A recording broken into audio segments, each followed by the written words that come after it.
हम बात कर रहे हैं foundation of the modern world, revolution और इसके इम्पैक्ट। पीरियड जो था रफली 1776 से 1870, एज था age of profound and often violent transformation था।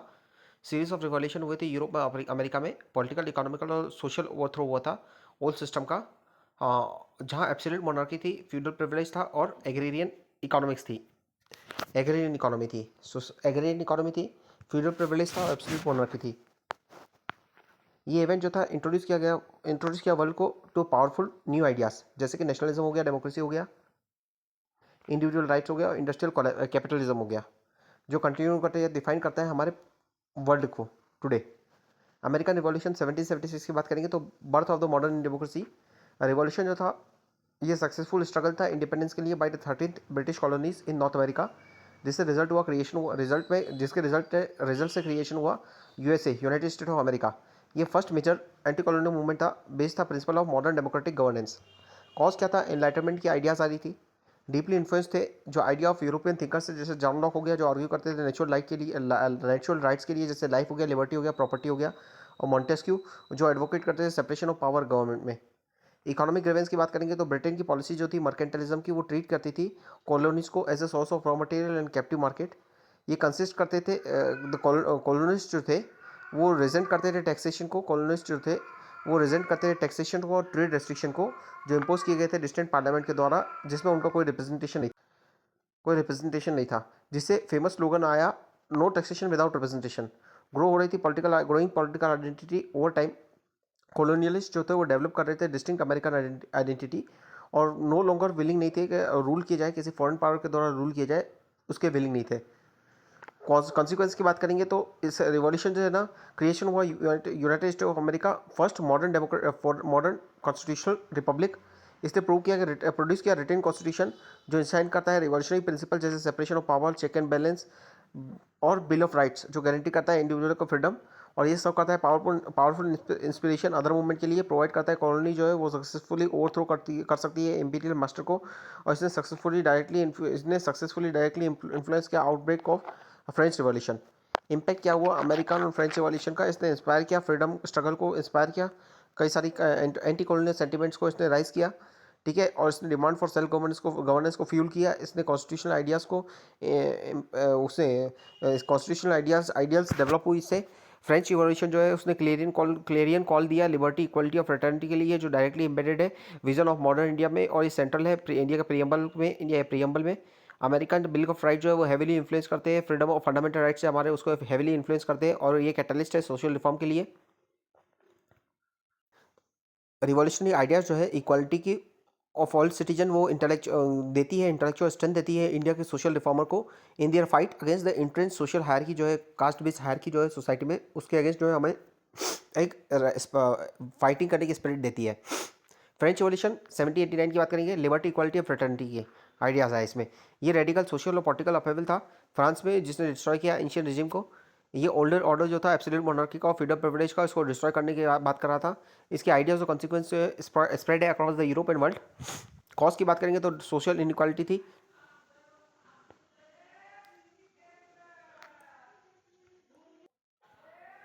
डीप सोशल इनइक्वालिटी थी। फ्रेंच सोसाइटी जो थी वो रिजिडली डिवाइडेड थी स्टेट्स में, 3 स्टेट थे। फर्स्ट जो है क्लर्जी, सेकंड जो है नोबिलिटी एंजॉय करते थे वेल्थ, और इनको एग्जाम किया गया था टैक्स देने से। थर्ड स्टेट जो था उनमें पीजेंट आते थे, और न्यू मिडिल क्लास आती थी, बर्जुआसी क्लास, ये एंटायर टैक्स बर्डन को बेयर करती थी। पॉलिटिकली इनकॉम्पिटेंस था, एब्सोल्यूट मोनार्की थी। किंग लुइस 16 जो था बैंकरप्ट, इनएफिशिएंट और अनरेस्पॉन्सिव था to the need of the people. Enlightenment philosophy की बात करेंगे तो आइडिया ऑफ थिंकर जो थे जैसे कि रूसो का पॉपुलर सोवरेनिटी और वोल्टायर के फ्रीडम एंड रीजन, ये चैलेंज कर रहे थे लेजिटिमेसी और ऑफ द मोनार्की। और चर्च ये प्रोवाइड कर रहे थे intellectual framework for revolution, intellectual framework provide कर रहे थे रिवॉल्यूशन के लिए। कंसिक्वेंस और इम्पैक्ट की बात करेंगे तो इससे अबॉलिशन हुआ फ्यूडलिज्म का, एरिस्टोक्रेटिक प्रिविलेज का, एब्सोल्यूट मोनार्की का फ्रांस में। डिक्लेरेशन हुआ right of the man and of the citizen, ये लैंडमार्क डॉक्यूमेंट था जिसने प्रोग्राम किया universal right of liberty, equality and fraternity. इसने अनलीश किया पावरफुल फोर्स ऑफ नेशनलिज्म को। एज ए फ्रेंच पीपल जो है वो begin to see themself as a citizen of the nation rather than subject of the king. अपने आप को citizen की तरह देखने लगे, किसी का सब्जेक्ट नहीं है, हम सिटीजन है। उसके अलावा वाइल द रिवॉल्यूशन जो है डिसेंड हुआ into a rain of terror, ultimately इससे राइज हुआ नेपोलियन बोनापार्टे का। इसकी आर्मीज जो है स्प्रेड की रिवॉल्यूशनरी आइडियाज़ को और लीगल रिफॉर्म को, the Napoleonic code across the Europe.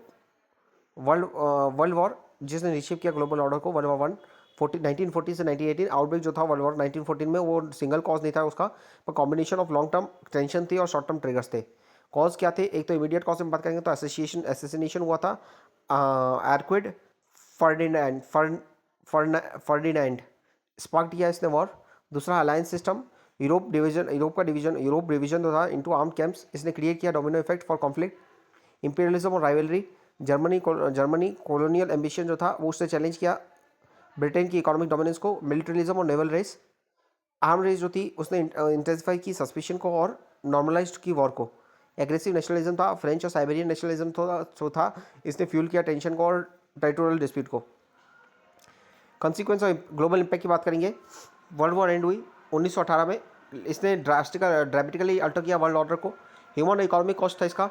War जो है इससे अनप्रेसिडेंटेड रेट टॉल हुई और इकोनॉमी जो है यूरोप की, उसको है ना बहुत सारा चोट पहुंची। Left the economy of Europe including victorious Britain and France shattered. Collapse हुआ एम्पायर का। 4 मेजर यूरोपियन डायनेस्टीज और उनके एम्पायर जो है डिस्ट्रॉयड हुए। हॉइंजोलोर्न जर्मनी का एम्पायर, हैंसबर्ग ऑस्ट्रिया हंगरी, रोमनोस रशिया का, और ओटोमन तुर्की का। विड्रॉल हुआ बाउंड्री का और फ्लॉट पीस पॉलिसी आई। ट्रीटी ऑफ वर्साइल इसने इम्पोज किया हार्श टर्म जर्मनी पे। इसे इंक्लूड करता है इनफेमस वॉर गिल्ट क्लॉज और क्रिपलिंग रिपेरेशन, जिसने फॉस्टर किया डीप रिजेंटमेंट और desire for revenge. New nation जो है क्रिएट किए गए ईस्टर्न यूरोप में, बट ऑफन डिसग्रंटल थे, मतलब डिससेटिस्फाइड इतनी माइनॉरिटी जो है वो ट्रैप्ड हुई विद इन देयर बॉर्डर। मतलब इतनी माइनॉरिटी थी, उनके इंटरेस्ट को ध्यान में नहीं रखा गया था, इससे डिसइंचेंटमेंट हुई थी, डिससेटिस्फाइड थे वो। राइज हुआ यूएसए का। वॉर जो है उसने कंफर्म किया कि शिफ्ट हो रहा है global world order economic centre में। ठीक है, यूरोप से ये शिफ्ट हो रहा है यूएसए की ओर।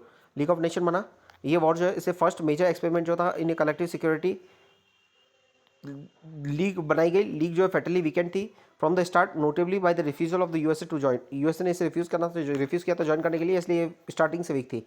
अब बात करेंगे World War impact. World War first का इम्पैक्ट इंडिया पे, इसके कंटेम्प्रेरी रेलिवेंस। वर्ल्ड वॉर 1 और India, major part of the British Empire. India जो है ब्रिटिश एम्पायर का मेजर पार्ट था। इंडिया ने सिग्निफिकेंट कंट्रीब्यूशन दिया वर्ल्ड वॉर फर्स्ट में, प्रोवाइड किया सोल्जर और मटेरियल। ये इसका इन्वॉल्वमेंट जो है रेज करता है पॉलिटिकल कॉन्शियसनेस, स्टेट्स किया इंडियन के बीच में और इंटेंसिफाइड किया demand of self governance. Indian soldier जो है फाइट कर रहे थे यूरोप में, वो एक्सपोज हुए idea of freedom of democracy, जिसको उन्होंने फिर इंडिया में आके इंडिया में अप्लाई करने की कोशिश की। कंटेम्प्रेरी रेलिवेंस की बात करेंगे तो लॉन्ग टर्म इफेक्ट जो है वर्ल्ड वॉर 1 का वो स्टिल एविडेंट है। आर्बिट्री विड्रॉ जो हुआ था बाउंड्रीज का मिडल ईस्ट में after the collapse of Ottoman empire, इसने कंट्रीब्यूट किया many ongoing conflict, Arab Israel conflict.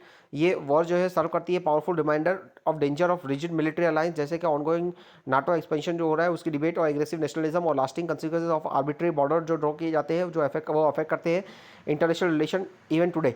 Russia Ukraine conflict इसका एग्जाम्पल है। सेकेंड वर्ल्ड वॉर 1939 से 45। सेकेंड वर्ल्ड वॉर जो है बेस्ट अंडरस्टूड की जाती है as a continuation of the unresolved जो कॉन्फ्लिक्ट थे ऑफ द फर्स्ट। ये एम्पलीफाइड हुए थे by the rise of aggressive totalitarian ideology. Failure जो हुआ था डेमोक्रेटिक स्टेट का स्टैंड अप करने के लिए टू दिस चैलेंज, इसने सेकेंड चांस दिया। मोर डिस्ट्रक्टिव ग्लोबल कॉन्फ्लिक्ट जो इनएविटेबल था। कॉजेस क्या थे? फेलियर हुआ पोस्ट वर्ल्ड वॉर जो सेटलमेंट थे, ट्रीटी ऑफ वर्साइल, और ग्रेट डिप्रेशन आया, उसने क्रिएट किया कंडीशन फॉर एक्सट्रीमिस्ट लीडर के लिए इसने स्पेस क्रिएट की, डेवलप की। Second, expansionist policy, aggressive foreign policy जो थी एक्सिस पावर की, वो एम करती थी एक्सपांड करने का, टेरिटरी एक्सपेंशन का, और पॉलिसी ऑफ अपेसमेंट थी। कंसेशन जो दिए गए थे हिटलर को, उसने कन्विंस हिम कि वेस्टर्न डेमोक्रेसी जो वीक है। जो हिटलर को कंसेशन दिए गए, इससे हिटलर को ये लगा कि जो वेस्टर्न डेमोक्रेसी है वो वीक है।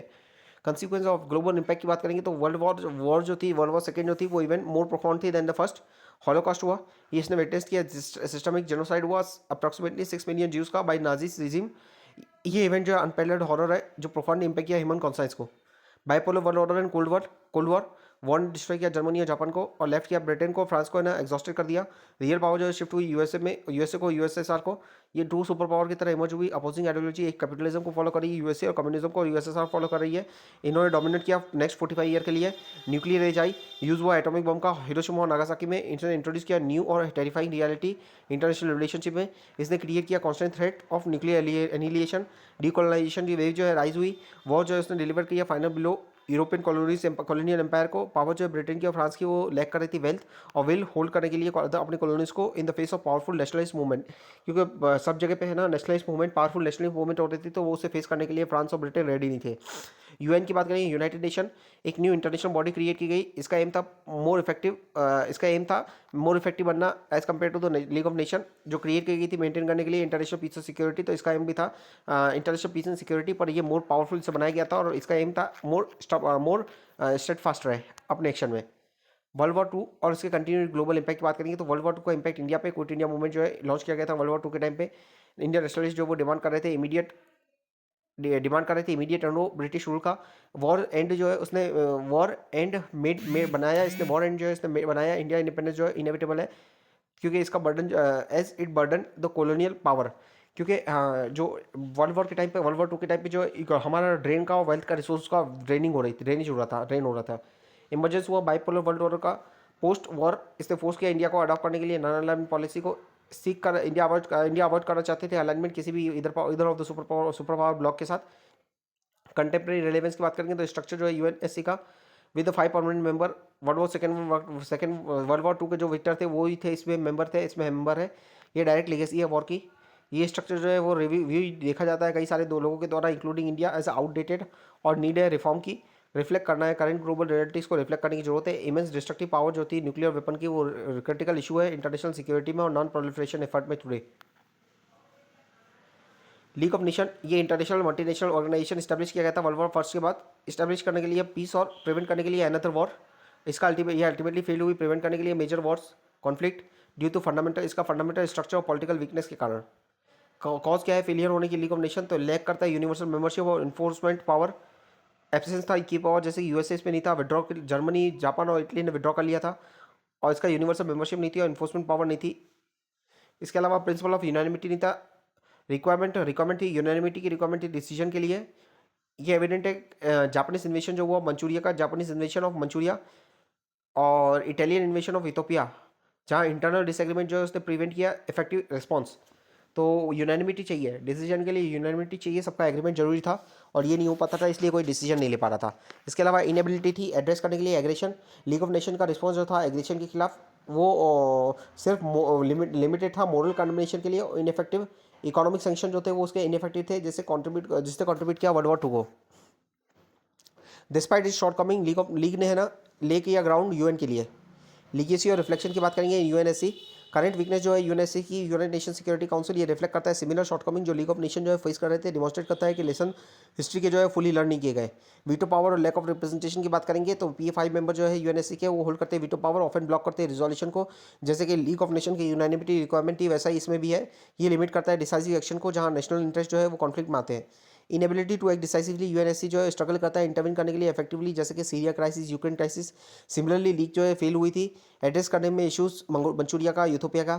कोई मिलिट्री फोर्स नहीं है, जैसे कि लीग की तरह यूएनएससी के पास भी है ना अपनी इन्फोर्समेंट मैकेनिज्म लैक करती है, वो डिपेंड करती है मेंबर स्टेट पे पीस कीपिंग फोर्स के लिए। इससे इनफेक्टिव मिशन होता है ineffective mission in conflicts area, जैसे कि यमन और साउथ सूडान में जो है मिशन जो है इनफेक्टिव हुए हैं, इफेक्टिव इंप्लीमेंटेशन नहीं हो पाता है, वीक सैंक्शन है और डिप्लोमेसी है। लीग जो है इनफेक्टिव थी सैंक्शन में और मेरा देखा जाता है वैसे ही इनफेक्टिव देखा जाता है। यूएनएससी के जो रिलायंस है सेक्शन पे वो इनफेक्टिव है, जो बफन बाईपास किए जाते हैं, जो सुपर पावर होती है वो उसे बाईपास कर लेती है। ठीक है, इन एसेंस बात करेंगे तो यूएन जो है उसने क्रिएट की गई थी एड्रेस करने के लिए failure of the League of nation. इसका स्ट्रक्चर और डिसीजन मेकिंग प्रोसेस जो है वो रेप्लिकेट किया था कई सारे मैनर में। लीग ऑफ नेशन को ही रेप्लिकेट करता है यूएनएससी का स्ट्रक्चर। तो ये डिमॉन्स्ट्रेट करता है persistence of the challenge in achieving the global security and justice. UN के सक्सेस पीस कीपिंग में और कॉन्फ्लिक्ट रिजोल्यूशन में। कहाँ का यूएन को सक्सेस मिली है? तो पहला है स्वेज कैनल क्राइसिस था 1956 में यूएन ने इंटरवीन किया जब ब्रिटेन और फ्रांस जो है उसने वीटो किया रिजोल्यूशन। इसने डिप्लॉय किया 5000 पीस कीपर को सुपरवाइज करने के लिए withdrawal of the invading force. उसके अलावा कोरियन वॉर 1950 से 53 यूएन ने कंडेम किया नॉर्थ कोरिया का इन्वेशन और सेंड किया help to South Korea. Unique action था due to Soviet boycott of the Security Council. First Gulf War 1991 में यूएन ने ऑथराइज किया इंटरनेशनल फोर्स एक्सपेल करने के लिए इराक को from Kuwait after it's इन्वेशन। Iran Iraq war जो हुई 1980 से 88 के बीच में यूएन ने सक्सेसफुली मीडिएट किया सीज फायर एंड करने के लिए लेंदी वॉर जो थी ईरान और इराक के बीच में 1988 में। ये इंस्टेंस जो हाईलाइट करते हैं कि यूएन की इफेक्टिवनेस जो है मैनेज करने में कॉन्फ्लिक्ट और मेंटेन करने में ग्लोबल पीस और सिक्योरिटी को। उसके बाद हम बात करेंगे डिफरेंट आइडियोलॉजीज।